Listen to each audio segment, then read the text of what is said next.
नमस्कार, मैं रोज। दोस्तों, आज मैं आप लोगों को लाइफ का सबसे इम्पोर्टेंट एक लेसन बताने जा रही हूँ। फॉरगिवनेस, क्षमा। छोटा सा एक शब्द है मगर बहुत ही दमदार है, पावरफुल है। हम सभी ने अपनी जिंदगी में जानबूझकर या अनजाने में किसी ना किसी को हर्ट जरूर किया है, और ऐसे ही कोई ना कोई ऐसा भी हमारी जिंदगी में आया जिसने हमें भी बहुत हर्ट किया। ये फीलिंग, ये इमोशंस ऐसे हैं जिससे कोई भी इंसान अनछुआ नहीं रहा। ठीक वैसे जैसे प्यार से मुझे नहीं लगता कि इस दुनिया में ऐसा कोई भी व्यक्ति है जिसे कभी किसी से प्यार ना हुआ हो। प्यार सिर्फ लव बर्ड्स के बीच में बस नहीं, माँ पिता का बच्चों से प्यार, दोस्तों के बीच का प्यार, कभी किसी स्ट्रेंजर से तो कभी इस सृष्टि से, फूलों से, जानवरों से। प्यार शब्द इतना विशाल है कि मैं अपने शब्दों के जाल में उसे बांध नहीं सकती और शायद परिभाषित भी नहीं कर सकती। कुछ ऐसे ही एक इमोशन है हर्ट का। अजीब सा एक फीलिंग है ये हर्ट भी। जहां प्यार को पैम्पर करने, उसे सहलाने से हमें सुकून मिलता है, खुशी मिलती है, जिंदगी में रंग सा भर जाता है, वहीं हर्ट को पैम्पर करने से लाइफ कड़वा बेरंग सा हो जाता है। मगर फिर भी हम प्यार से ज्यादा हर्ट को ही पैम्पर करते हैं। ऐसा क्यों? मैं सोचती हूँ दोस्तों कि जितना एक इंसान अपने आप को हर्ट करता है उतना कोई उसे हर्ट नहीं कर सकता। कैसे? बताती हूँ। मान लीजिए किसी ने मुझे हर्ट किया, उसकी बातें, उसका एक्ट, जो भी हो। मैं अपने कमरे में अब अकेले बैठकर रो रही हूँ। अगले दिन सुबह होते ही उस व्यक्ति ने मुझसे माफी मांगी और वो चला गया, मगर मेरा दर्द कम नहीं हुआ। क्यों? क्योंकि मुझे माफ करना नहीं आ रहा है। उस बंदे ने मुझे एक बार हर्ट किया, मगर उस सीन को, उसके डायलॉग को बार बार अपने मन में मैं दोहरा रही हूँ।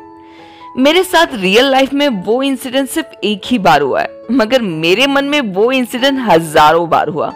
अलग अलग एंगल से मैंने उस पॉइंट को इमेजिन किया। फिर मैंने उस बंदे की कही हुई बातों को भी अलग अलग भावों में, इवन उसमें थोड़े और शब्द जोड़कर इमेजिन किया, और फिर से अपने आप को हर्ट किया। हर्ट करती ही जा रही हूँ। तो अब मेरे इस दर्द का कसूरवार कौन ज्यादा हुआ, वो बंदा या मैं? उसने तो मुझे सिर्फ एक ही बार तोड़ा, मगर मैंने खुद के हजारों टुकड़े किए। तो जिस दर्द से मैं गुजर रही हूँ उसका कारण कौन है? मैं खुद।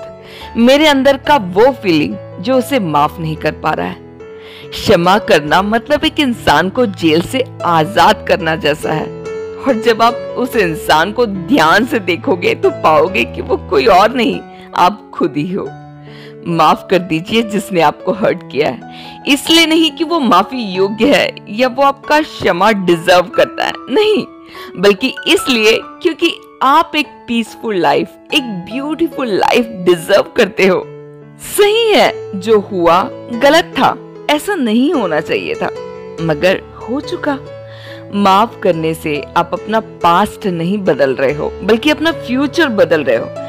ना माफ करने से आप खुद को कड़वे बनाओगे, मगर माफ करने से आप अपने आप को आजाद करोगे, अपनी जिंदगी को फिर से खुश होने का, रंगों से भरने का मौका दोगे। अपने विचारों को परखो, क्योंकि ये विचार आपके शब्द बनेंगे। अपने शब्दों को परखो, क्योंकि कल ये आपकी प्रवृत्ति बनेगी।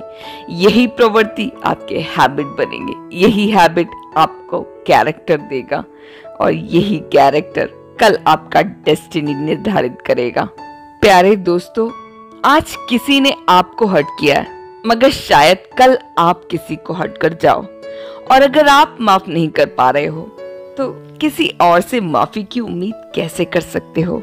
यूहन्ना 8:7 यीशु ने उस व्यभिचारिणी स्त्री पर पत्थर मारने के लिए जमा लोगों से कुछ यूं कहा, तुम में से जिस किसी ने कभी कोई पाप ना किया हो वही उसे सबसे पहला पत्थर मारे।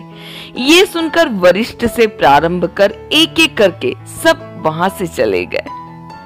हम सब में कमियां हैं, हम सभी ने गलतियां की है। किसी और की गलतियों को माफ करने से हम छोटे नहीं बन जाएंगे, बल्कि और स्ट्रॉन्ग बनेंगे। तो सबसे पहले अपने आप से माफी मांगिए खुद को इतना हर्ट करने के लिए, और फिर सबसे पहले खुद को माफ कर दीजिए, और उसे भी जिसने पहले आपको हर्ट किया। क्षमा कर दीजिए क्योंकि आपको क्षमा मिली है। इफिसस 4:32 एक दूसरे पर कृपाल और करुणामय हो, और जैसे परमेश्वर ने मसीह में तुम्हारे अपराध क्षमा किए, वैसे ही तुम भी एक दूसरे के अपराध को क्षमा करो। तो प्यारे दोस्तों, आज के लिए इतना ही। खुश रहिए, हंसते मुस्कुराते रहे, किसी और की वजह से अपनी लाइफ को बेरंग ना बनाएं। यीशु मसीह आप सभी को आशीषित करें। धन्यवाद।